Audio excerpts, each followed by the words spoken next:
dia, meus irmãos, a graça e a paz do Senhor Jesus. Como eu sempre digo, tanto faz aglomerar atrás como aglomerar na frente, viu? Temos aqui literalmente 3 fileiras à disposição dos irmãos, aí se quiserem. Ou eu posso também pegar o meu material e ir para a terceira fileira, dá no mesmo, né? Mas se você está querendo manter distanciamento social, você está fazendo errado.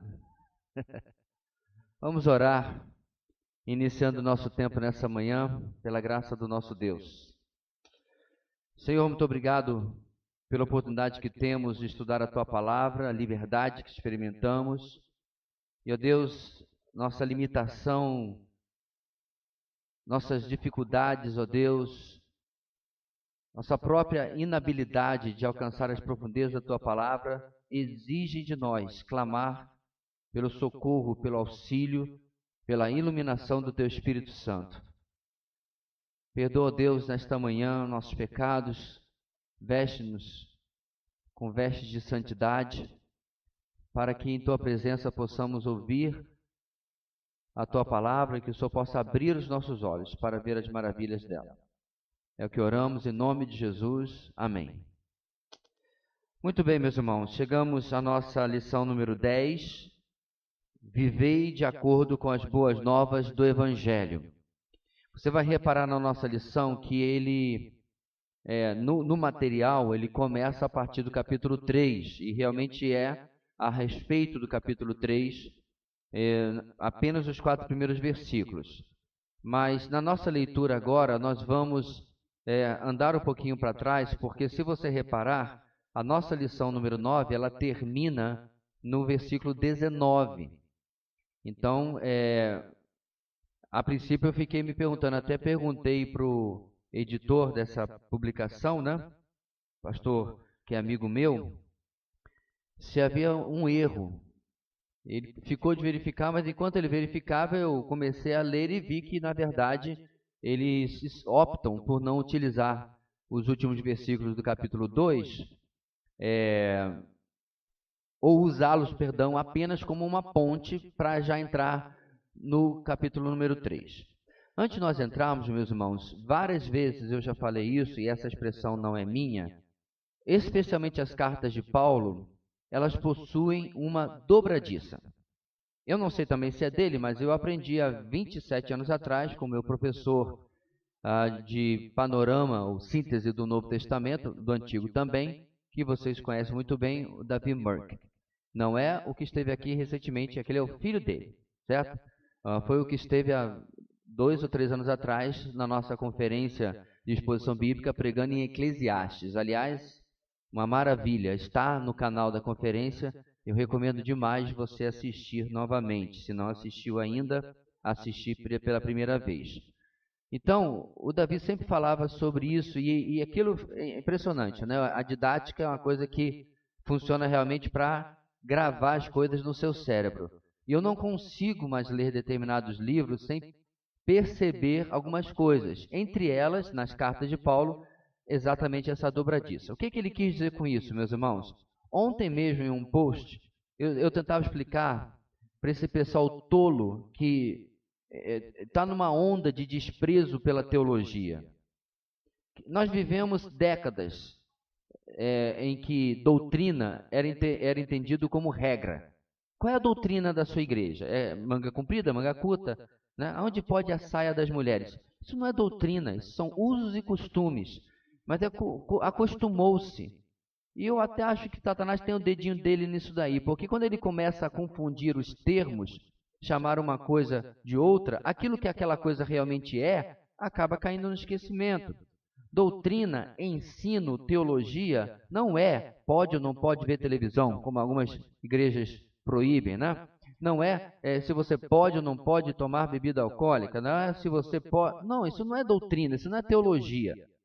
Isso são aplicações que alguns homens tentam fazer para aquilo que eles entendem que a palavra de Deus está ensinando, e muitas vezes fora de contexto, pegando versículos pinçados e criando regras proibindo ou autorizando aquilo que a Bíblia não proíbe nem autoriza, ok?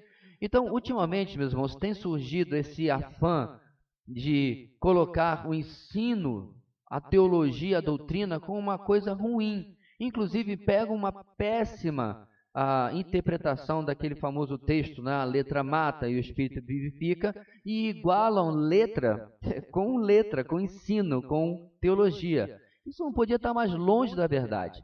É só ler o contexto. É incrível, meus irmãos, como que a velha frase da hermenêutica realmente é verdade. Um texto fora de contexto é um ótimo pretexto. E esse é um pretexto. Porque o que o texto está falando, o que Paulo está falando ali em Coríntios, é que a letra da lei de Moisés, ela matava. Por quê? Ela só condenava. A lei nunca salvou, nós já vimos isso aqui na nossa EBD. Então a lei apontava a finitude, a incapacidade, a pecaminosidade do ser humano, que ele não conseguia viver os seus 600 e poucos mandamentos. Nenhum judeu jamais, a não ser aquele nascido em Belém, de Judá, nenhum outro judeu jamais viveu completamente a lei. Por isso ela matava. Aí Paulo explicando a nova aliança, contudo, o Espírito vivifica.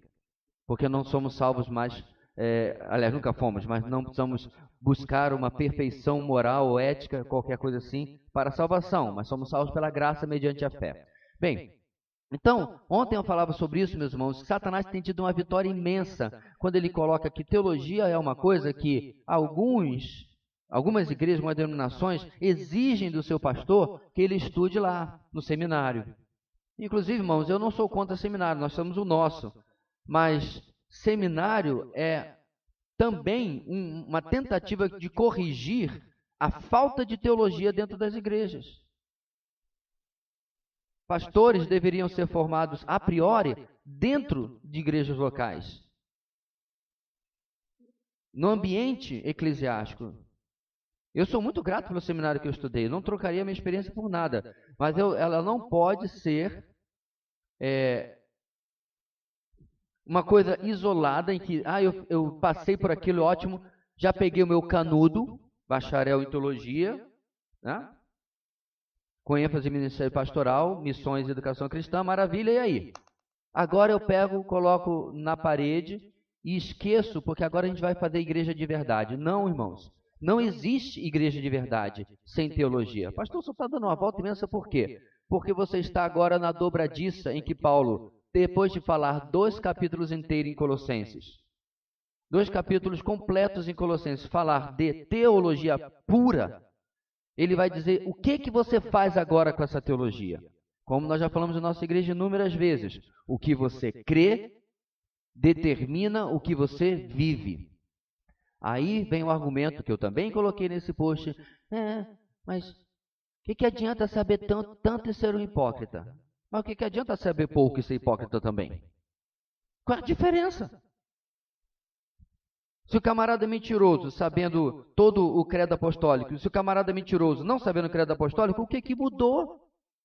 É como se a culpa fosse da teologia, dele ser hipócrita. Não, a culpa é da falta de santidade. São coisas distintas. Contudo, meus irmãos, sem um conhecimento profundo da palavra de Deus, de quem é o Senhor, nós podemos ser levados facilmente, aconteceu na Galácia, né? Está acontecendo aqui em Colossos, por todo vento de doutrina, como Paulo trata em Efésios. Então, passamos aí 9 lições, 18 domingos, falando sobre o que é teologicamente a supremacia de Cristo. O que o Senhor ser incomparável com qualquer coisa, e a salvação que Ele nos deu ser incomparável com qualquer salvação pelas obras, o que significa isso? E aí você diz, nossa, que legal, o que a gente faz agora? Beleza, aperta os cintos que agora a gente vai ver o que a gente faz. Porque isso não é destituído, irmãos, de vínculo com a nossa vida espiritual, ok? O que o Senhor quer é que aquilo que nós cremos entre na nossa rotina, entre no nosso dia a dia. Isso dito, vamos ler os últimos versículos do capítulo 2, que ficaram de fora, e depois o resto do 3. Esse dali não acendeu, não? O projetor? Seja só para me ajudar a guiar aqui. Então vamos lá. Já está aí na versão que nós usamos. Isso é outra coisa que eu vou comentar hoje, por causa de uma diferença de tradução, mas vamos lá. Versículo 20 até o 4 do versículo 3. Vamos juntos, irmãos? Já que vocês morreram com Cristo para os princípios elementares deste mundo, porque, como se ainda pertencessem a Ele, vocês se submetem a regras. Não manuseie, não prove, não toque. Todas essas coisas são destinadas a perecer pelo uso, pois se baseiam em mandamentos e ensinos humanos. Essas regras têm, de fato, a aparência de sabedoria, com sua pretensa religiosidade, falsa humildade e severidade com o corpo, mas não tem valor algum para refrear os impulsos da carne. Pausa. Depois a gente continua o capítulo 3. Repare, meus irmãos, que fechando o capítulo 2 e tudo aquilo que nós já vimos sobre a inutilidade daqueles recursos, daqueles meios que haviam sido passados, vendidos para os colossenses como essenciais para a vida cristã, certo? Em contraste com isso, a despeito disso, Paulo termina mostrando a tolice de seguir essas coisas e a suficiência de Cristo. Relembrando um pouquinho, pessoas, certamente judeus, ok? Ou judeus e outros que foram influenciados por judeus, haviam chegado na igreja de Colossos e começado a ensinar que, olha, Jesus é top, vírgula, mas você conhece o calendário da lua nova, a festa dos sábados? Você já colocou uma mezuzá no umbral da sua porta do lado de fora? Ou já acendeu a menorá e sei lá, mas o que é que eles ensinavam? Eles começavam a trazer hábitos do judaísmo como necessários também para a vida cristã. E nós falamos que isso não era apenas trazer uma cultura, mas uma necessidade salvífica. Se você é crente de verdade, se você é cristão de verdade, você também faz essas coisas. E olha como isso fica claro. Versículo 20. Já que vocês morreram com Cristo para os princípios elementares deste mundo, porque vocês ainda, porque como se ainda pertencessem a Ele, ao mundo, vocês se submetem a regras. Então, o que Paulo está falando? Vocês já se libertaram do principal princípio elementar deste mundo, que é o pecado. Já se libertaram da morte, já se libertaram daquilo que não importa. Por que vocês estão voltando atrás? E tem um outro fator aqui, meus irmãos, princípios elementares aí também, é uma referência, eu já falei isso várias vezes, ao protognosticismo. É uma referência à ideia de que havia princípios elementares, havia elementos da sabedoria que você precisava absorver para estar evoluído, vamos dizer assim, para estar acima daqueles que não têm este conhecimento, esta gnose. Era uma casta dos escolhidos, era uma casta dos superiores. E Paulo, desde o começo, vem dizendo, vocês já foram libertos dessas coisas. Isso tudo são tentativas humanas de chegar até Deus. E isso não funciona, porque isso é maculado pelo seu pecado. E aí no versículo 21 ele vai dar um exemplo daquilo que estava sendo colocado para eles. Não manuseie, ou seja, não toque, não prove, não toque. E aí você pode colocar aí, não coma. Então as regras do judaísmo estavam sendo colocadas. Irmãos, não parece muito com determinadas igrejas hoje? Tem tatuagem do diabo. Não pode jogar uma bola no domingo à tarde. Aonde está na Bíblia que você não pode jogar bola no domingo à tarde? Não, porque o sábado lá, você não está debaixo dessas regras mais, meu irmão. Acabou isso. Você não está preso a listinhas do que você pode ou não pode fazer. Inclusive, muita gente usa esses argumentos a respeito do que eu acabei de mencionar minutos atrás sobre a bebida alcoólica. Eu não tenho problema nenhum em dizer para você, não tem uma cutícula de versículo no Novo Testamento que proíbe você de beber. Aí vamos pegar esse pedacinho, alguém vai baixar, fazer um clipe dizendo ali o herege. Não, eu desafio você a me mostrar. Agora, eu também lhe provo que a sua vida está muito melhor sem a bebida, inclusive espiritualmente. Mas dizer para você que tem um versículo, não beberás, não tem não. Porque, inclusive, olha aí, o álcool está na ceia do Senhor. Não, pastor, naquele tempo era um vinho sem álcool. Então é suco de uva, querido. Não existe vinho sem álcool. Se tem álcool, é vinho. Não é mais suco de uva. É simples lógica. Vai para um vinicultor e fala para ele que tem vinho sem álcool. Ele vai rir na tua cara. Isso não existe. O pessoal inventa essas coisas. Alguém coloca isso em algum lugar e outros ficam reproduzindo porque isso ajuda a gente a aliviar a consciência. Nós optamos pelo suco de uva na nossa cultura porque o álcool, e aqui eu não vou estender porque não é o assunto, tem uma série de conotações, fora o fato de que muitas vezes tem irmãos das igrejas que saíram foram libertados do alcoolismo, e você sabe que o alcoólatra, ele não pode tomar, tem que tomar cuidado até de passar álcool gel na mão, estou brincando, mas ele não pode brincar com isso, ele é um viciado. Na reunião do AA, ele não se apresenta assim: oi, meu nome é João, ex-alcoólatra. É assim? Você já viu um vídeo ou um filme, alguém? Não, ele se identifica: João, alcoólatra. Aí vem para a igreja no domingo. Isso é tão sério, meus irmãos, e às vezes tão complicado para a cabeça, que eu conheci uma igreja que ela tinha a bandeja do vinho e a bandeja do suco de uva. Porque outro problema também é que você muitas vezes tem menores de idade. Mas já pensou? Daqui a pouco bate a polícia aqui. Vocês estão servindo vinho para crianças de 14 anos? Ah, mas é a ceia do Senhor. Isso é perseguição religiosa. Mas se você me der esse versículo que proíbe, eu mudo aquilo que eu ensino. Porém, o grande problema é que as pessoas estão inventando regras, e Paulo deixa claro no versículo 21.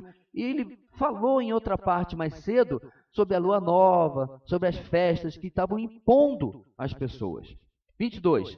Todas essas coisas estão destinadas a perecer, acabar, sumir pelo uso, pois se baseiam em mandamentos e ensinos humanos. Essas regras, olha só, essa é a parte boa, têm de fato aparência de sabedoria, com sua pretensa religiosidade, falsa humildade e severidade com o corpo. Caraca, não. Na cara não, para não atrapalhar o velório, Paulo.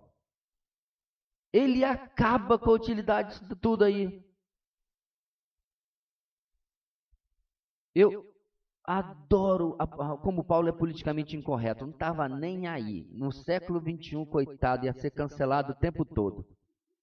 Ele literalmente chamou essas pessoas que seguem isso de sábios de aparência, religiosos de pretensão, humildes, falsos humildes, e pessoas que querem usar isso para controlar as suas próprias paixões.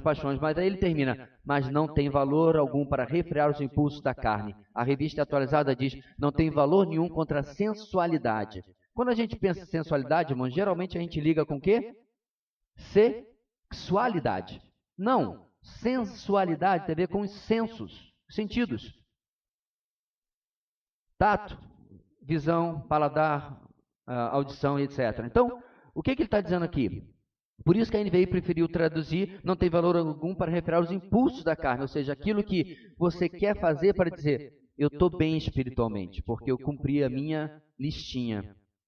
Mas aí o pecado continua acontecendo, a sua vida continua derrotada, né, e tudo mais, porque aquilo não tem valor algum. São regras que não mudam a sua vida. A angústia de Nicodemos que o faz procurar Jesus é a angústia de quem não encontra salvação em tudo aquilo que crê. Tem essa série que eu já fiz comentário algumas vezes, irmãos. É uma série fictícia. Até então, até o momento que eu tenho acompanhado, só vi a primeira temporada, a segunda eu não tive tempo ainda. Ela tem respeitado os limites, né, Eu não tenho problema se você fazer ficção baseada em fatos bíblicos, né? Desde que você não viaje na maionese, que nem algumas novelas de determinada rede, determinada falsa igreja que tem aqui no Brasil. Ninguém entendeu, pelo amor.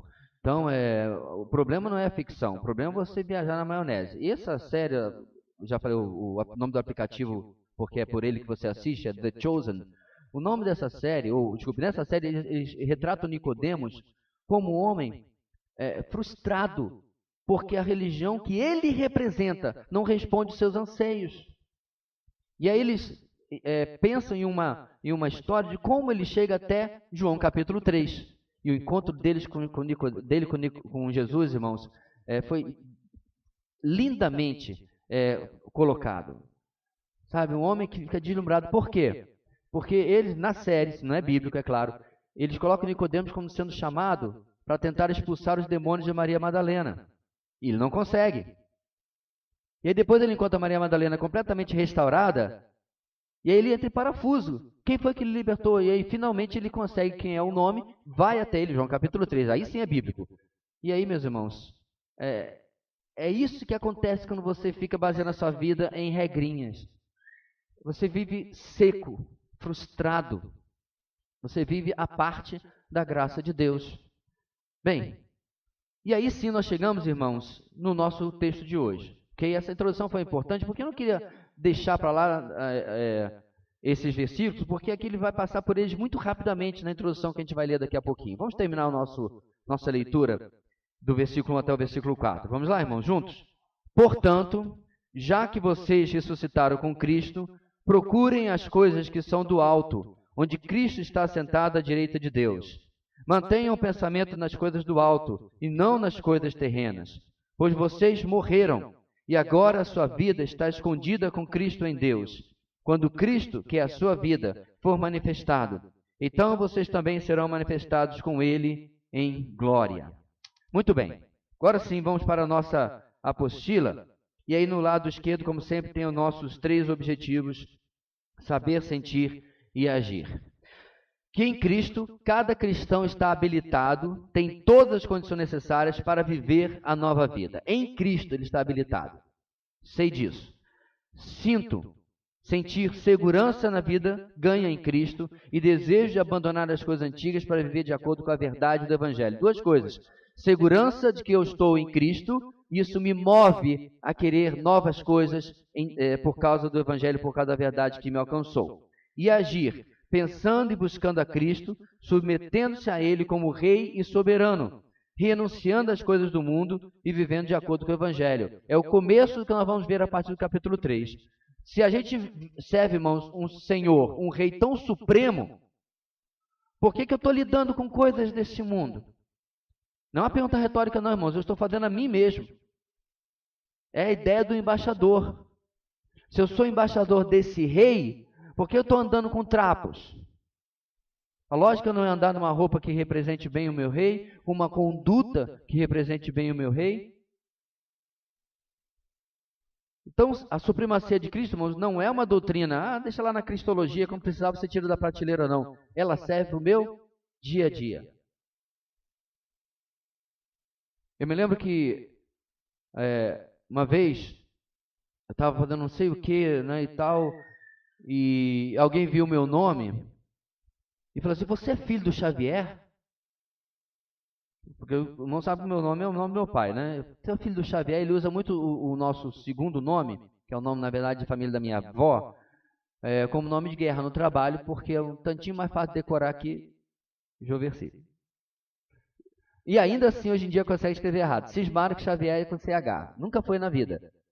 Não estudaram História do Brasil, Joaquim José da Silva Xavier. E perguntaram para mim se eu era filho do meu pai. Eu falei, sim e tal. E aí, beleza. Também foi seu pai e tal. E aí, dias depois, meu pai falou assim: eu passei tal lugar, você conheceu meu fulano, trabalhou comigo, Ele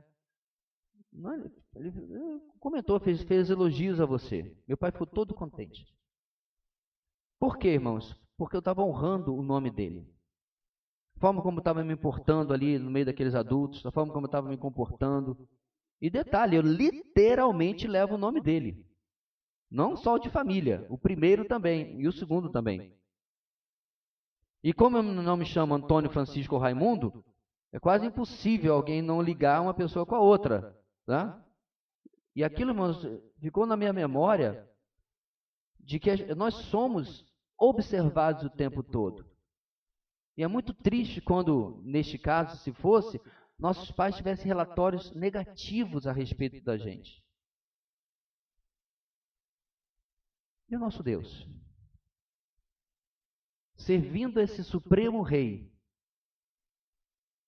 eu sou um bom representante? Paulo está preocupado com o comportamento moral e ético, ele vai tratar disso nessa segunda metade da carta também, mas ele está preocupado principalmente com a forma como você se enxerga no mundo, não dependente desses elementos rudimentares, básicos, mas realmente vivendo a sua vida pela graça. E aí na nossa introdução a gente vai fazer a transição, como eu falei, bem rapidamente para o capítulo 3, mencionando apenas essa passagem. Vamos lá. Paulo já havia dito que a obra de Cristo levou os cristãos à morte para este mundo. Sendo assim, os colossenses deveriam deixar toda a prática das regulamentações judaicas como meio de santificação. E aí está o breve comentário que ele faz sobre o texto que eu ocupei aqui quase 20 minutos, né? Cristo aplica nos cristãos uma nova vida, que é baseada nesses 4 primeiros versículos que nós vamos ver hoje. Por isso mesmo, Paulo inicia esta sessão com a conjunção portanto, que indica uma continuidade do seu pensamento. Poderia ser dito mais ou menos assim: já que vocês morreram em Cristo, 2:20, nós lemos, já que vocês ressuscitaram com Cristo, 3:1. Então, se eu morri com Cristo, eu deixo de lado todas aquelas coisas que pertencem a este mundo, porque eu já morri.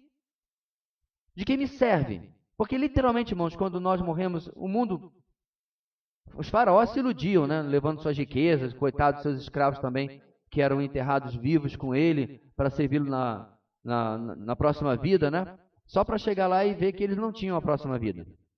Muito pelo contrário. Então, Paulo usa uma coisa tão lógica da nossa convivência, de que não vamos levar absolutamente nada. Nos Estados Unidos, o camarada foi enterrado com seu Cadillac. É muita frivolidade na vida, né? Podia ter deixado como lembrança para os netos e tudo mais. Porque um Cadillac antigo, irmãos, é um carro caríssimo, um carro de colecionador. Ele foi enterrado com o Cadillac dele, com o melhor terno, sentado no volante. Como a humanidade é doidinha, na falta de outra palavra mais profunda. Por quê? A pessoa não compreendeu, que inclusive a Bíblia também fala disso, desta vida nada levaremos. Então, a palavra de Deus faz essa morte, irmãos, porque Paulo vai usar isso em outra carta, em Romanos, para mostrar, em Coríntios, para falar sobre o divórcio. Divórcio não, sobre a viuvez. Uma vez que eu morro para essa velha vida, agora eu renascido posso casar de novo, porque só a morte cancela o casamento. Olha que interessante. E Paulo fala, agora tendo morrido e ressuscitado, eu estou livre para casar com um novo marido, que é Cristo Jesus. E essa morte, meus irmãos, e essa ressurreição vai agora necessitar na minha vida uma mudança. Olha aí, vivam como tal. Já que morreram e ressuscitou com Cristo, vivam como tal. Para conseguirem viver como cristãos autênticos, era preciso que eles estivessem em Cristo, primeira condição. Sem Jesus, os colossenses seriam meramente judeus em seus rituais, que não tem valor algum contra a sensualidade, como diz a Revista Atualizada, ou não tem valor algum para refrear os impulsos da carne, como diz a NVI. Porém, em Cristo, eles teriam suas vidas renovadas. Pausa. Pastor, maravilhoso isso. Por que eu não tenho vitória absoluta sobre o pecado? Ah, mas aí mata um frango, abre a Pepsi, porque vamos sentar, né? Uma das razões, meus irmãos, é porque eu quero. Ninguém põe uma pistola na minha cabeça, ninguém me obriga, ninguém está me chantageando, ninguém sequestrou meu filho. Ó, se você não pecar, a gente vai matar o menino. Não, tem nada disso acontecendo. Porque eu quero. E eu quero porque eu tenho valorizado mais aquilo, por exemplo, do que eu aprendi agora do capítulo 1 até o capítulo 2.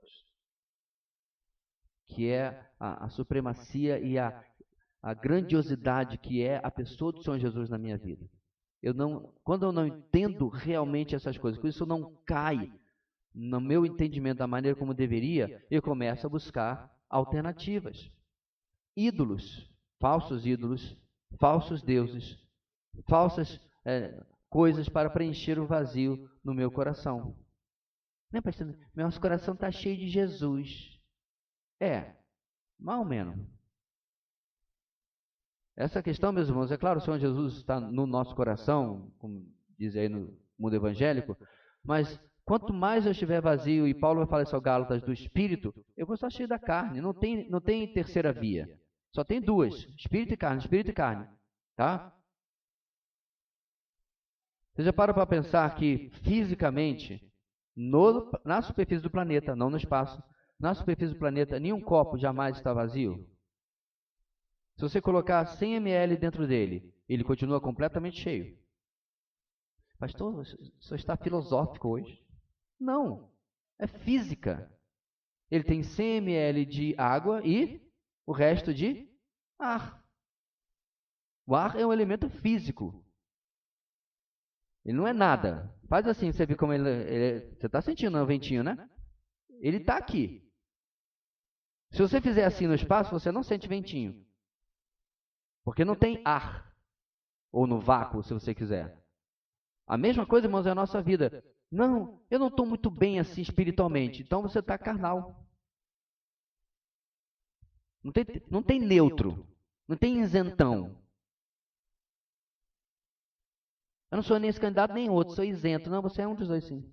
Você não percebeu ainda. Você está favorecendo aquele que precisa que você seja isento. Neste caso, irmãos, quando você tenta ser isento, você está favorecendo a carne. Sempre. Vou tirar umas férias aqui. Não vou para balada, não vou para o piseiro, não vou nada disso não. Tá, fica tranquilo. Mas eu vou tirar umas férias da minha vida espiritual. Aí a carne está feliz da vida. Porque ela vai se favorecer do seu ócio. Vai se favorecer da inatividade espiritual. Da falta de alimento na sua vida. Portanto, meus irmãos, o que tem valor contra os impulsos da carne? Aquilo que ele vai falar agora. E aquilo que ele já vem falando. A pessoa de Cristo no lugar correto na nossa vida e as aplicações disso que a gente pode ter diante disso. Ok? Diante dessa verdade, perdão. Vamos lá. Primeiro ponto, versículos 1 e 2. Viva a nova vida em Cristo. Recapitulando. Portanto, já que vocês ressuscitaram com Cristo, procurem as coisas que são do alto, onde Cristo está assentado à direita de Deus. Mantenham o pensamento nas coisas do alto e não nas coisas terrenas. Eu quero começar, meus irmãos, fazendo aqui uma propaganda para você que valorize o seu professor de português. Se você não tem condição de aprender grego e hebraico, não tem problema. Graças a Deus, nós tivemos ótimos tradutores, homens de Deus sérios, que trouxeram a Bíblia para português para a gente em diversas versões. E mesmo em suas limitações, a gente vai falar de uma dessas limitações hoje, eles fizeram um ótimo trabalho. Um desses ótimos trabalhos é colocar essa partícula portanto na frente do versículo 1. Isso, lembra? Dobradiça. Isso liga com tudo aquilo que ele falou antes. E Paulo faz isso constantemente. Romanos capítulo 12. Rogo-vos, pois, esse pois aí é portanto, irmãos, que apresentem os seus corpos, vossos corpos, em sacrifício vivo, santo e agradável a Deus. Esse pois está se jogando para tudo que Paulo falou do capítulo 1 até o capítulo 11. O portanto aqui está conectando o que nós vamos ver com o que ele falou antes. Os colossenses deveriam viver a nova vida em Cristo, buscando as coisas lá de cima. Então vamos lá. Letra A, buscando coisas excelentes. A busca por coisas excelentes vem de uma condicional. A conjunção se indica uma condição factual ou hipotética, real ou irreal. Paulo diz, na hipótese de vocês terem ressuscitado com Cristo, ou se de fato vocês ressuscitaram com Cristo, os colossenses deveriam avaliar a coerência da confissão que haviam feito. Eles só poderiam buscar coisas excelentes se fossem novas criaturas. Pausa. Agora você vai precisar prestar muita atenção, porque se você ficar pensando um segundo no jogo do Flamengo hoje, você vai perder o fio da meada. Nós temos um problema sério, meus irmãos, aqui, de uma possível má interpretação. Ok? Passa o próximo slide, Esdras, para mim. Eu coloquei para vocês, meus irmãos, 4 versões bíblicas do versículo 1, a primeira frase. Tá? Vamos lá. Nessas 4 versões bíblicas, você tem versões com mais afirmação, que são a NVI e a NVT, versões inclusive mais recentes. Mas nós temos também versões com mais questionamento, que é a ARA, né, a Almeida Revista Atualizada, que já é de décadas, e a nova Almeida Atualizada, que saiu alguns anos atrás, ok? Vocês reparam alguma diferença entre uma linha de tradução e a outra?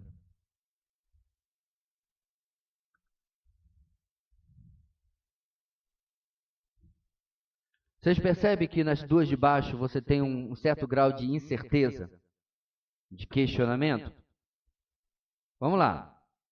NVI, portanto, já que vocês ressuscitaram com Cristo. NVT, uma vez que vocês ressuscitaram para uma nova vida em Cristo. Então, nessa versão, você tem uma afirmação, isso já aconteceu. E por causa disso, vocês devem viver desta maneira. Você pode aplicar também ao versículo 20, que vimos agora há pouco. Já a Almeida, né, a tradução que tem mais de 100 e tantos anos e tem sido apenas melhorada, né? Por isso você tem a Almeida Fiel, Almeida Corrigida, Almeida Atualizada, Nova Almeida Atualizada. Todas vêm do ex-padre e depois convertido ao protestantismo, calvinista, diga de passagem, de João Ferreira de Almeida. Ok? Tem uma direção de tradução um pouco diferente. Portanto, se fostes ressuscitados juntamente com Cristo, português arcaico, atualizado, portanto, se vocês foram ressuscitados juntamente com Cristo, então traz um certo grau de certeza, como se Paulo estivesse dizendo aos Colossenses, verifiquem aí realmente se vocês ressuscitaram com Cristo. Vamos conseguir enxergar isso nas duas opções? Qual é o problema, irmãos, do tradutor? Porque talvez você esteja perguntando assim, pastor, qual deles é o herege? Nenhum dos dois. O grego, ele possui graus da partícula se, certo? Da partícula condicional. Em português, você só usa se para condicionais, sempre, certo? Se eu conseguir aquele dinheiro, eu vou viajar. A minha viagem depende de conseguir o dinheiro, certo? Se eu encontrar alguém que me ama, eu vou casar. Tem que encontrar alguém que ama, senão eu não caso. Se eu passar no vestibular, eu vou conseguir seguir a carreira do meu sonho. Não está condicional? Em português nós não temos problema com isso. E aí que está, irmãos, a minha discordância, tanto do autor da revista, porque ele usou com certeza Almeida, como das traduções que estão nas linhas de baixo. Por quê? Em primeiro lugar, o grego permite, em mais de um terço das vezes, você traduzir com certeza, com convicção. Pastor, mas um terço é menos que 2/3. Eu chego lá. Certo? A opção diante dessa escolha, neste caso aqui, do como está no grego, depende do contexto. E o contexto, meus irmãos, que Paulo fala no capítulo 1, capítulo 2, não é um contexto de dúvida. Lembra lá do versículo 20 anterior? Ainda está no capítulo 2. Lá Paulo está falando de fatos.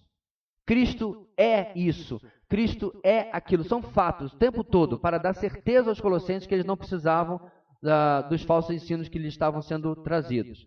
E aí quando chega no capítulo 20, versículo 20, desculpa, ele fala o quê? Se vocês ressuscitaram com Cristo, que poderia ou deveria ser traduzido como, já que vocês, desculpe, lá morreram, né? Primeiro, já que vocês morreram com Cristo, isso. Por que no capítulo 3 você vai colocar dúvida? Se o capítulo 2 é um capítulo de certezas, afirmações e de fatos, no capítulo 3, as certezas, afirmações e fatos continuam. Porque quem morreu em Cristo, irmãos, não tem como também não ser ressuscitado. Não tem como você ter convicção da morte no capítulo 2. Aí quando chega no capítulo 3, agora, se você ressuscitou, vê aí, confere aí. Não. Paulo está falando de um fato. Por isso que eu prefiro a tradução, uma vez que vocês ressuscitaram, ou já que vocês ressuscitaram com Cristo. Ok, irmãos? Alguém realmente não entendeu o que está sendo explicado aqui? Não tem problema, eu começo de novo. Porque esse texto, irmãos, ele vai conduzir toda a narrativa a partir de agora. Agora, veja bem, a tradução optada por João Ferreira de Almeida, ela não é ruim. Porque ela também traz uma outra aplicação. Eu tenho que verificar realmente se aquilo que eu li no capítulo 1, capítulo 2, é verdade na minha vida. Paulo afirma, é verdade. Mas eu também tenho a tarefa, a incumbência, de questionar a minha salvação o tempo todo. Por quê, irmãos? Porque muitas vezes tem gente que vai passar anos em igreja, iludido, porque está passando por tudo, né? Fazendo tudo direitinho, já pediu até o batismo, mas a ficha não caiu. E eu dou exemplo de meu próprio professor, que vocês tanto conhecem, faleceu uns anos, o Carlos Oswaldo. Ele se converteu, ele já estava, nem lembro mais se era no segundo ou terceiro ano de seminário. Especialmente, isso não é regra, mas especialmente os nossos filhos, você que foi criado dentro da igreja, questione sempre se você verdadeiramente teve uma experiência de conversão. Lutar contra o pecado, irmãos, nós acabamos de afirmar aqui. Felizmente, essa desgraça nunca vai acabar até o nosso último suspiro. Essa é a verdadeira libertação que a morte traz. Você não lida mais com as suas lutas, com as suas iras, com as suas tentações em geral. Mas até esse dia, você vai continuar sempre. Agora, se isso não lhe incomoda, se isso não lhe impulsiona para buscar uma mudança, alguma coisa está errada. Alguma coisa está errada e precisa ser verificada. Ok? Então, eu precisava dessa parada, irmãos, para você compreender a diferença de tradução que está sendo optada no nosso material com aquela que você tem na versão que nós usamos aqui na igreja. Você vê que ela não está sozinha, né? A última versão que saiu foi essa NVT, ela segue na mesma linha, porque o texto permite que você traduza dessa forma, ok? Bem, então vamos lá. Os colossenses deveriam viver a nova vida em Cristo, buscando as coisas lá de cima, continuando a letra A, buscando coisas excelentes. De um novo nascimento, o termo ressuscitados tem um sentido metafórico, claro, e faz referência a uma existência espiritual e não uma ressurreição do corpo de forma literal. Então, quando ele fala metafórico, irmãos, não é que você de fato não ressuscitou espiritualmente, você ressuscitou, mas há de se separar essa ressurreição daquela que nós temos lá quando Paulo fala que os mortos em Cristo ressuscitarão primeiro, não é isso? Na volta de Jesus. Ali Paulo está falando de ressurreição física. Aqui, Paulo está falando de ressurreição espiritual. Então, eu não usaria a palavra metafórica. Metafórica parece que ele está usando apenas como um símbolo, né? Uma alegoria. Não, é uma ressurreição factual. Ela só não é física. Porque nós, inclusive, não morremos fisicamente ainda. Estou aqui. Aí eu me converti. Espiritualmente, eu morri e ressuscitei. Espiritualmente. A minha ressurreição física só será depois, é claro, da minha morte física. Certo? E a ressurreição que me leva, que une o meu espírito, depois da morte, com o meu corpo ressuscitado. Que é outro fato, meus irmãos. Quando que você chega na presença de Deus depois da sua morte física? Imediatamente. Mas o seu corpo é enterrado, correto? Então, é importante porque a heresia do sono da alma dos adventistas já encontrou lugar no meio da nossa igreja batista. Já vi crente batista falando uma coisa dessa. Isso não tem fundamentação bíblica. Jesus vira para o ladrão na cruz e diz: hoje estarás comigo no paraíso. Aí eles dizem que a forma certa de ler esse versículo é: a ti te digo hoje, vírgula, estarás comigo no paraíso. Não. Para cima de Moá, que estudei grego? Não. A ti te digo, 2 pontos. Hoje estarás comigo no paraíso. É isso que Jesus está dizendo. Mas não é só isso. Você tem textos em Apocalipse que os mártires da tribulação, lembra? Aqueles que morrem, aquela grande multidão, vestida de branco, já está na presença de Deus e a ressurreição deles não aconteceu ainda. Então não existe sono da alma. Quando alguém fala assim, não, ele está dormindo em Cristo, você, o que você quer dizer? Já acende o fósforo? Não, estou apenas dizendo que ele está com Jesus. O fósforo está aceso, mas ele está conversando com Jesus? Sim ou não? Nossos queridos, imediatamente após sua morte, abrem os olhos e veem o Senhor ressurreto. Imediatamente. Se nos veem, se conversam sobre a gente, me perguntar tudo isso. A Bíblia não fala nada disso, irmãos. Ele está lá do céu, olhando por você. Não está. Muito bonitinho, né? É daí que começam as coisas, as loucuras da Igreja Católica. Fica inventando coisa que você começa a falar e a pessoa começa a acreditar. Não tem nenhum versículo que diga que eles estão fazendo isso. Nenhumzinho. Então, se a Bíblia se cala, nós nos calamos também. Ok? Muito bem. Então, a ressurreição é essa ressurreição espiritual. Ok? Confesso nem sei onde nós paramos. Então, vamos de novo o parágrafo. O termo ressuscitados tem um sentido metafórico que faz referência a uma existência espiritual e não a uma ressurreição do corpo de forma literal. O autor está dizendo que se eles já renasceram de novo, não poderiam viver como antes, mas com nova atitude de vida. Se eles já eram de fato crentes, e de novo, porque ele está nesse questionamento, porque ele está usando a Almeida, né? Tinham que abandonar o cerimonialismo e rudimentos do mundo que nada contribuíam para a vida cristã.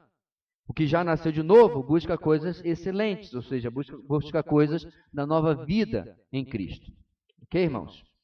Bem, ainda na letra A, de iniciativa externa.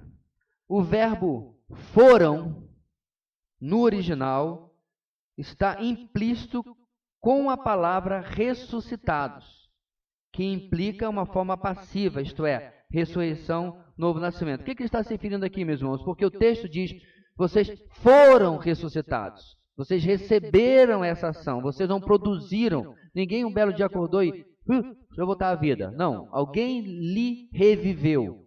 A ação é externa, portanto. Foi realizado por outra pessoa e não pelos próprios crentes de Colossos. Evidentemente, esta ação de dar vida só pertence a Deus. O homem que está confiando em suas próprias cerimônias religiosas, é aí que por isso que ele está destacando isso, irmãos. Ritos, paixões e justiça própria não pode salvar-se. Não há boa obra humana, por mais religiosa que seja, que restaure a alma do pecador, a não ser a obra de Cristo. Irmãos, sem ser repetitivo, mas como eu participo de um grupo que tem, como eu já falei algumas vezes, cristãos de toda cor, tamanho, tipo, naipe, etc., é incrível como você vê claramente o pelagianismo e a dependência das obras que a igreja romana e os católicos defendem. É uma coisa impressionante. Por exemplo, teve um jovem que colocou lá no grupo, né? O grupo tem diversos tipos de post, ele colocou assim que ele estava lutando contra desejos carnais, maus pensamentos e tal. Eu quero me manter puro. Até aí, ótimo, um jovem abrindo o coração ali, se expondo e pedindo ajuda, o que fazer. Aí, lá vem os comentários. Não falte a Eucaristia. Faça isso, faça aquilo. Todos os chamados sacramentos da Igreja Católica, o cara mencionou. Perguntou se ele já era batizado. O que vai mudar a tentação dele de ser batizado ou deixar de ser batizado? Absolutamente nada. Não estou dizendo que o batismo não é importante, não é valioso, não é uma coisa maravilhosa, mas contra a tentação, o que tem valor? Onde é que está na Bíblia isso? Mas esse é o problema, irmãos. Quando você crê fora das Escrituras, tudo vai. O que puder colocar ali, né? Teve uma que mandou um link de uma oração de uma Nossa Senhora de alguma coisa, né, que ajudava as pessoas nessa área. Inclusive, eu entendo que essa é a razão porque tem tanta Nossa Senhora, né? O que? Vai dar luz? Nossa Senhora do Bom Parto. O que?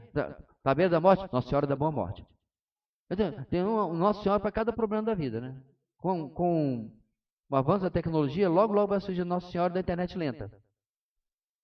Para ajudar os navegadores, os internautas em apuros. É a lógica, né, da evolução religiosa. Você vai ter que criar, inventar coisas para suprir a necessidade que as pessoas têm.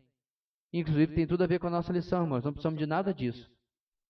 Está inconformado com a sua internet lenta? Bem, primeiro você podia ligar para a operadora, com certeza. Mas se você quer, pode orar, não tem problema não.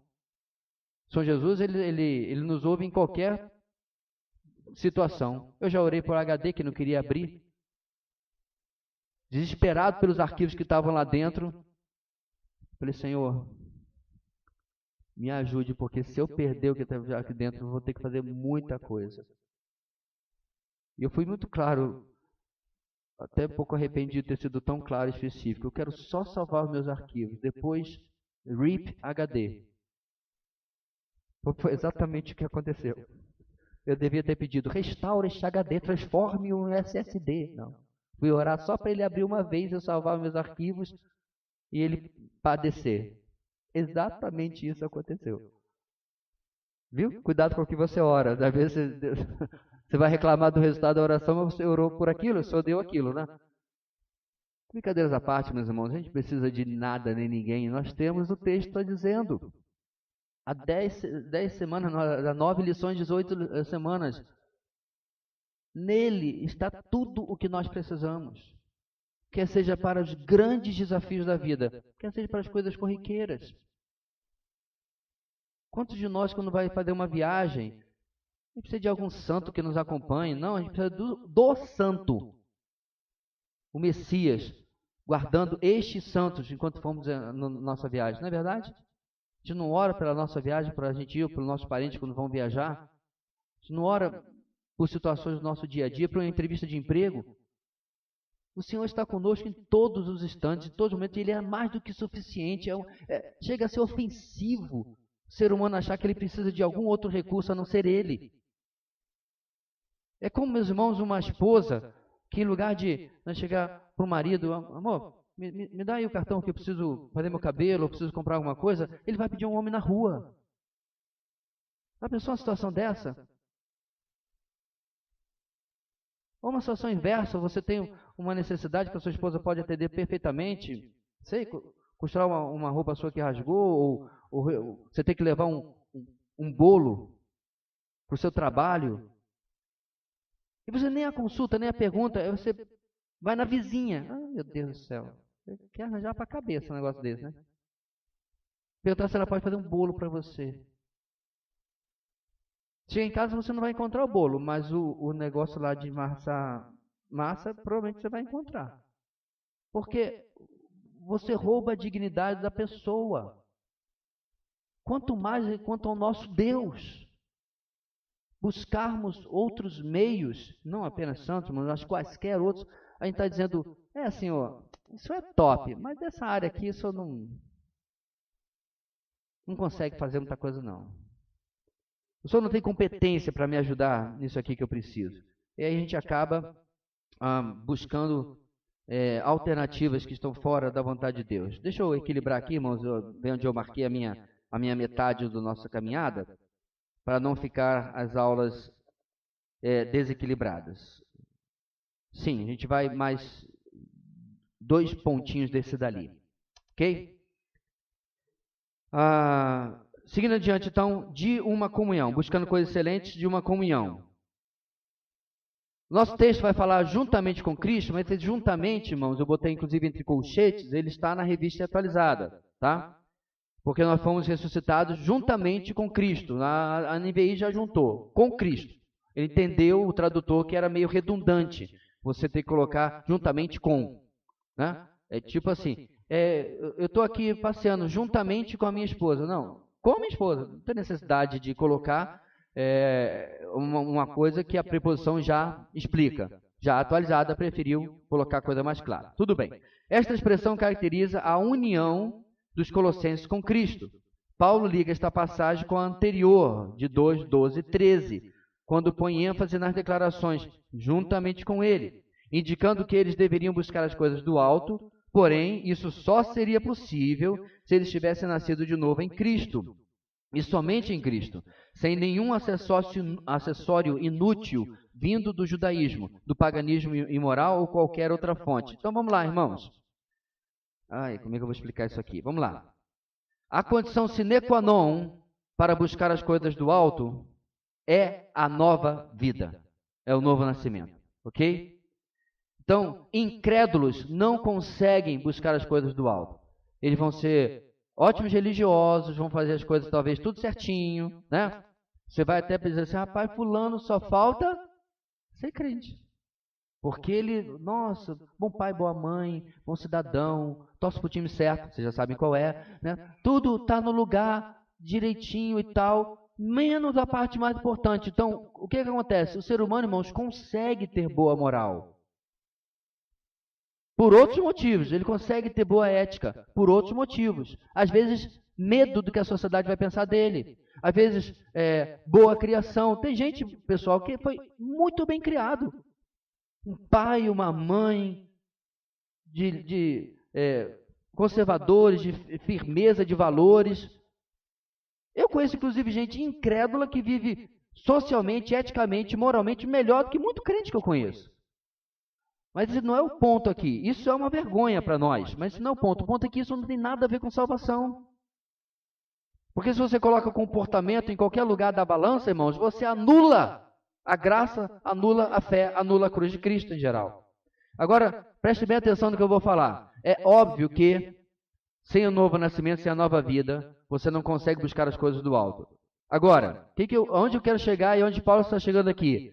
Se você não viver como nova criatura, você também não consegue buscar as coisas do alto. Esse é o problema ilustrado, ao meu ver, muito mais na parábola do filho pródigo. A parábola do filho pródigo é usada muito para evangelismo, é verdade, mas não é bem assim. Por isso que é tão bom, irmãos, você ter uma hermenêutica, me perdoe os nossos irmãos, dispensacionalista, porque você não fica viajando na maionese. O texto do filho pródigo foi falado por um judeu, para judeus, para a nação de Israel, em uma época de apresentação do Messias. Então, o verdadeiro sentido, irmãos, o primeiro e o profundo por trás do filho pródigo é: Israel é o filho pródigo, que dispensou, que esbanjou, que jogou fora toda a riqueza que o pai lhe deu. E disse: me dá aqui que eu vou viver a minha própria vida. E viveu. Então, o que o Senhor está dizendo ali é: olhem esse exemplo e voltem para o seu Deus, ó Israel. E aí eles não voltam. Eles rejeitam a oferta do pai e preferem ficar comendo a comida dos porcos, o que para um judeu é extremamente ofensivo. Então, meus irmãos, quando nós compreendemos a nossa posição de verdade, nós ainda temos o desafio de viver à altura dessa posição. Aquela ilustração antiga do soldado que foi pego tentando desertar do exército de Alexandre o Grande, né, o jovem general.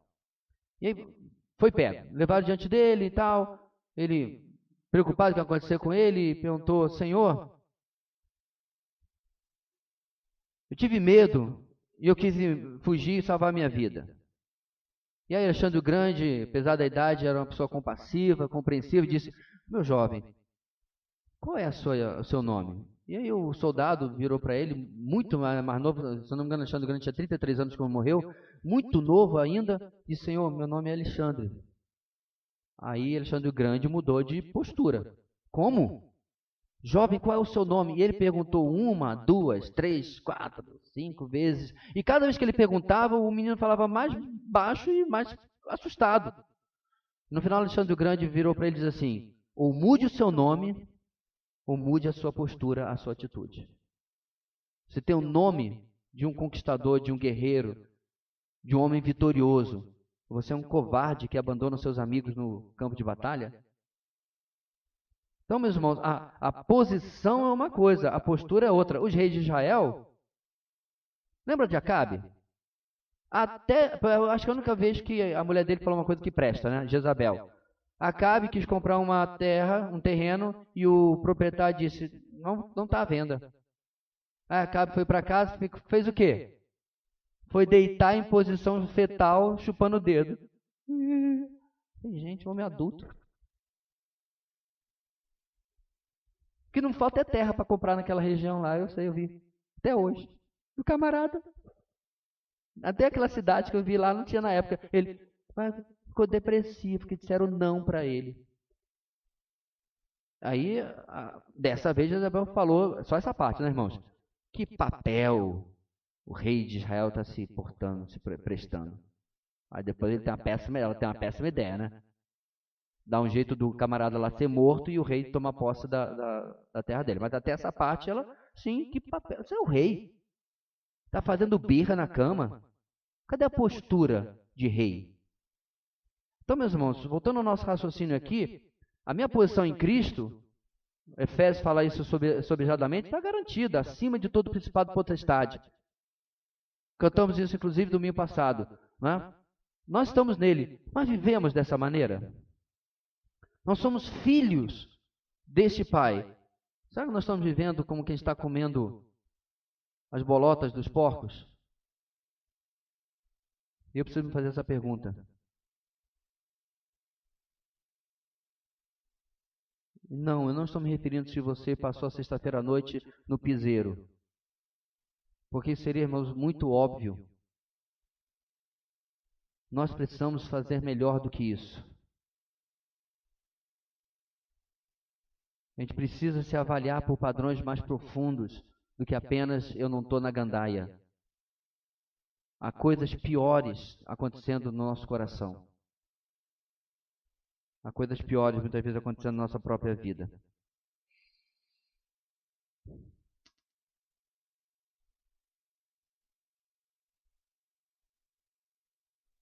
Mais um ponto aí, meus irmãos, por favor.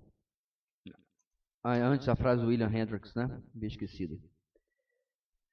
Foi indicado que não existe nenhuma cura material para uma doença espiritual e que o descaso do corpo nunca curará a doença da alma e sim a agravará. Que os indivíduos nascidos do céu não podem obter satisfação nos remédios terrenos. Cristo, somente Ele, é a resposta. Cristo em toda a plenitude do seu amor e poder. Isso é um trecho do comentário de Colossenses de William Hendrickson. O ponto aqui, meus irmãos, é que a sua alma está doendo. Maratona de séries da Netflix. Ou encher a cara. Ou eu estou precisando de férias. Não são as respostas. É interessante como a gente é levado para fugas na nossa vida. Quando o que nós precisamos de verdade é do Senhor. Isso é triste, irmãos, porque por mais que a gente não faça as mesmas coisas que o pessoal do mundo, nós melhoramos a forma de chegar a outras atividades carnais. Que elas não precisavam ser carnais necessariamente, mas se tornam quando eu estou tentando usá-las para satisfazer algo que deveria ser satisfeito apenas pela pessoa de Cristo. Último ponto, pelo menos por hoje, irmãos, ainda buscando as coisas excelentes, ainda a letra A, de honra a Cristo. Por quê? O texto diz, onde Cristo está assentado à direita de Deus. Os termos gregos significam que Cristo está numa posição de status elevado, agraciado com um posto elevado. Aquele que é exaltado, Rei dos Reis, igual ao Pai, é digno de ser buscado sem ser necessária qualquer outra coisa, pois Ele é suficiente.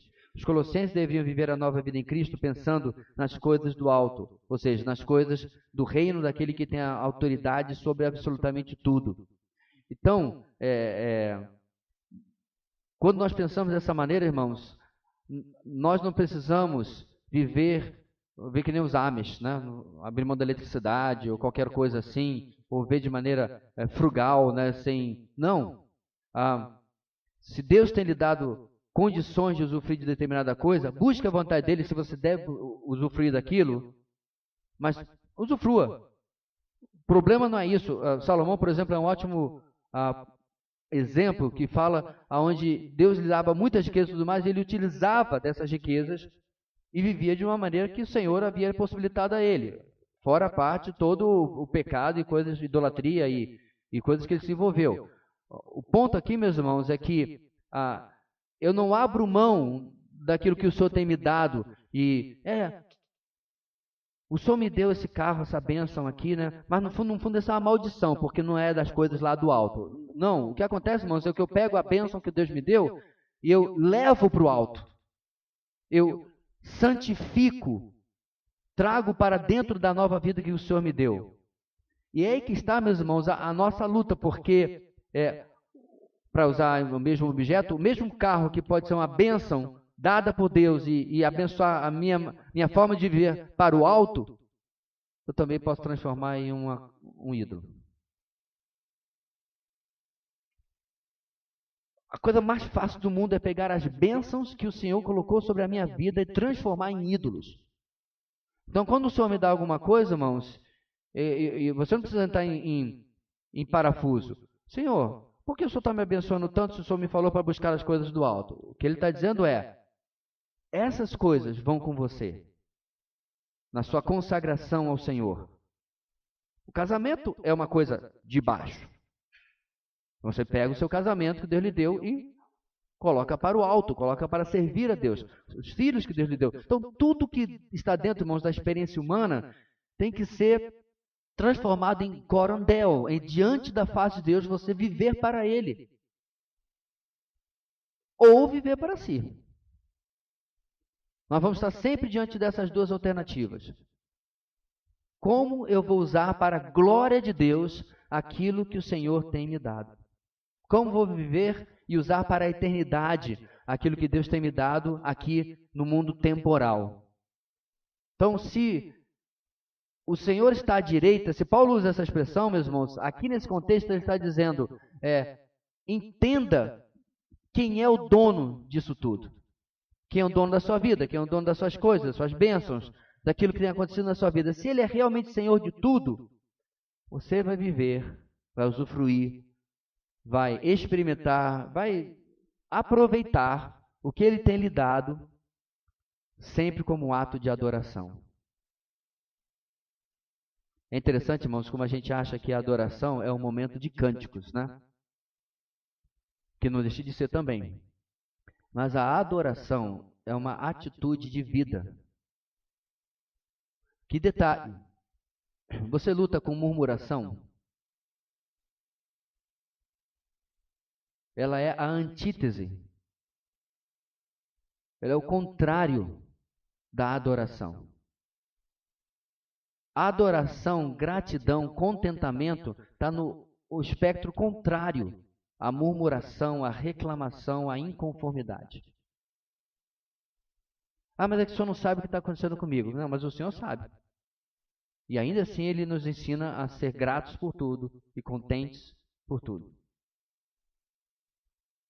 Em alguma coisa, meus irmãos, naquilo que nos acontece que deveria, que gostaria de nos levar para a murmuração, para a reclamação, enfim, em algum lugar há o Senhor mostrando a sua boa e perfeita vontade, a sua mão em nos abençoar. Portanto, irmãos, nós vamos encerrando por hoje, para não desequilibrar o material entre os dois domingos que nós usamos para cada lição, mas leia essa lição durante a semana novamente. Talvez você possa em casa, no aplicativo hoje você consegue isso, né? Ler várias versões desse trecho. E veja como Paulo está trabalhando, irmãos, em conceitos extremamente úteis para a nossa vida. E veja como isso interfere no seu dia a dia, no seu trabalho, na sua família, nos seus ministérios, naquilo que você está fazendo para o Senhor. Amém? Muito bem. Alguma pergunta, irmãos? Sim, Tiago. Fala bem alto aí, for curta eu repito.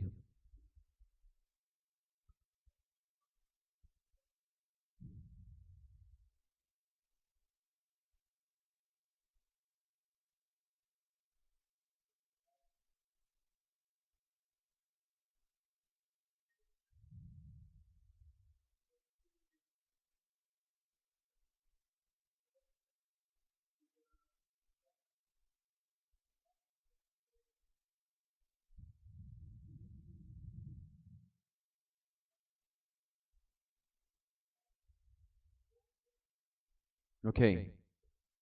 Então, a pergunta é: qual é o equilíbrio entre murmuração e uma reclamação válida, uma indignação, certo? Bem, começa na atitude do meu coração. Se eu quero aquilo porque eu quero aquilo, porque eu quero do meu jeito, isso é apenas uma murmuração. A murmuração também tem a ver com a minha capacidade de mudança. Então, vamos para a coisa mais óbvia. Adianta alguma coisa murmurar, reclamar do sol, do calor? Ao ponto de afetar o seu humor, sua disposição? Vai mudar alguma coisa?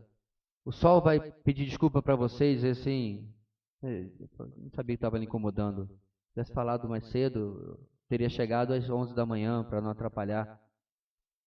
O clima vai ser o que o clima vai ser. E ainda assim nós reclamamos. Eu, por exemplo, não consigo secar a roupa, então, nossa, não para de chover. Aí você reclama quando não para de chover. Acho que foi ontem, anteontem, ficou horas sem chover e a temperatura foi para 32, 35. O que você faz? Meu Deus, que calor. É automático. E aí a gente transfere isso para a nossa vida, para os nossos relacionamentos. Coisas que eu não posso mudar, eu transformo em reclamação. E a reclamação, a murmuração, que ela é fácil de ser identificada porque ela vai gerando amargura. Amargura para com as circunstâncias. Né? O sol, por exemplo, é uma circunstância, não tem com uma pessoa. Amargura para com as pessoas. Ok? Já a indignação, a reclamação válida, ela sempre se entrega à soberania de Deus. Você reclama, você fica indignado com aquilo, mas você deixa com o Senhor para resolver isso. Isso tem muito elo com a questão da vingança. Quando a vingança que a Bíblia diz que não devemos buscar, é aquela vingança pelas minhas próprias mãos, a minha própria atitude, minha própria iniciativa. Mas se você olhar a Bíblia, os Salmos, por exemplo, está repleto de pedidos de vingança. Qual a diferença? Que você lê os Salmos, você vê a indignação sobre a maldade do ímpio e o clamor, Senhor, vê as atitudes dele, examina a vida deles.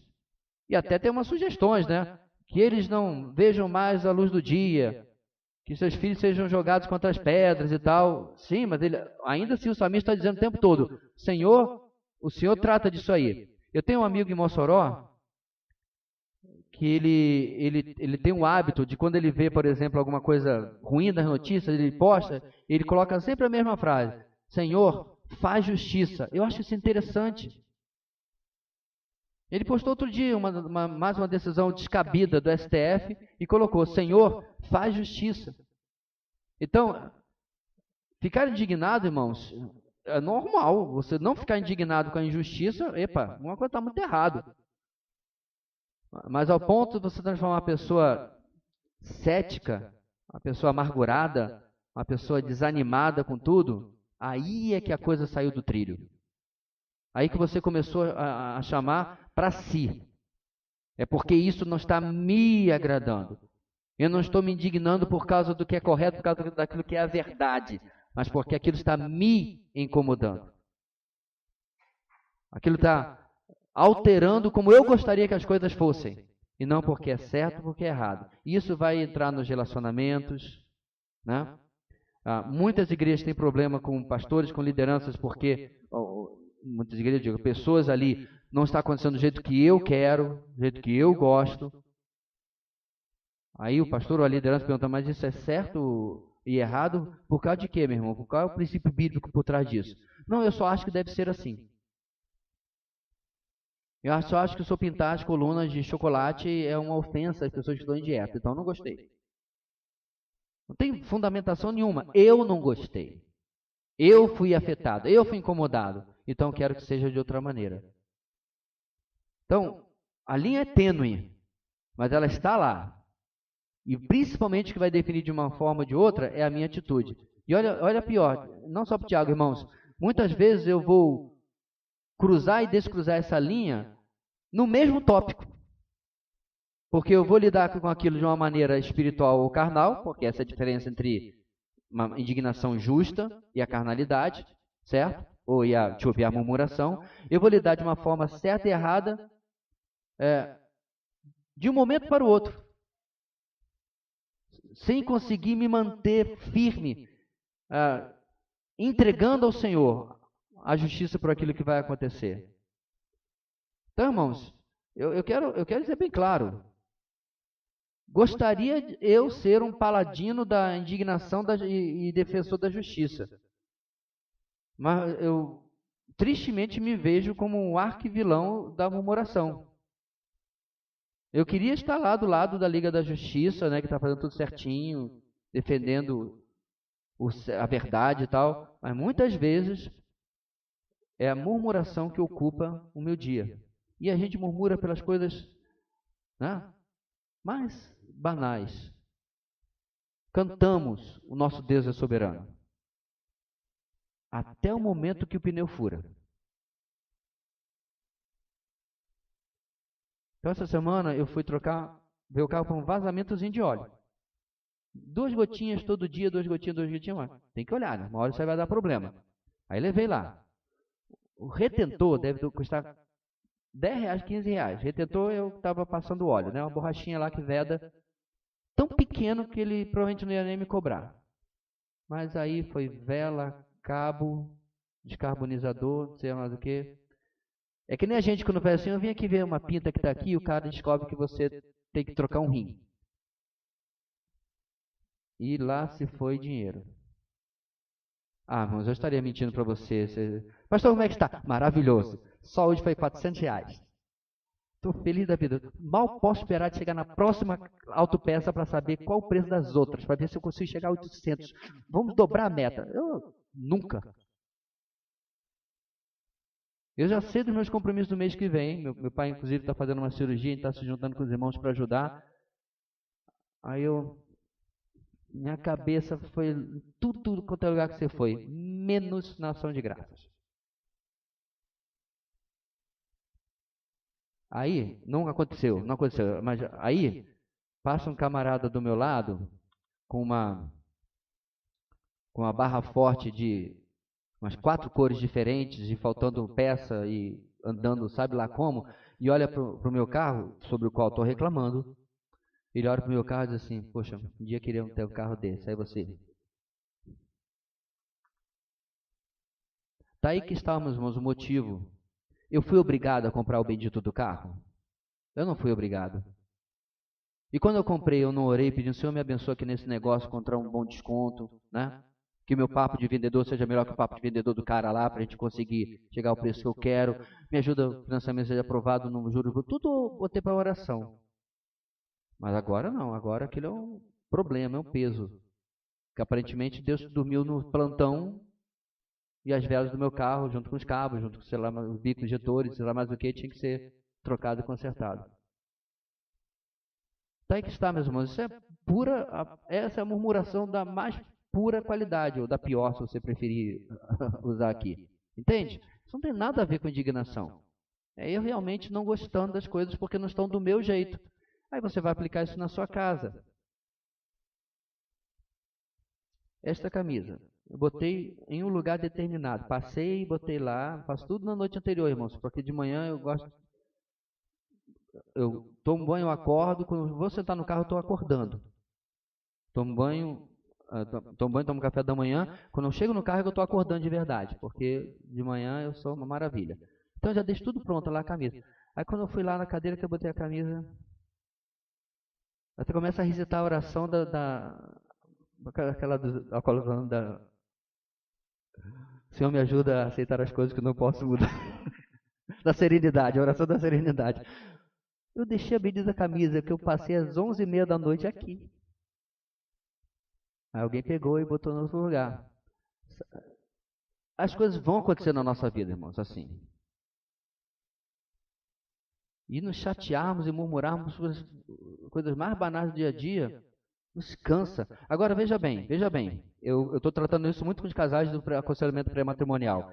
Isso eu estou falando de você, mas quando você vive completamente em sociedade, dentro de casa é o pior lugar, e você não liga para as pessoas, você deixa a louça lá para o próximo, você deixa a louça na mesa para o próximo, você vê uma coisa fora do lugar e sempre acha que o outro vai pegar, a murmuração, a indignação, a ira do outro é responsabilidade dele, mas você é pecador também.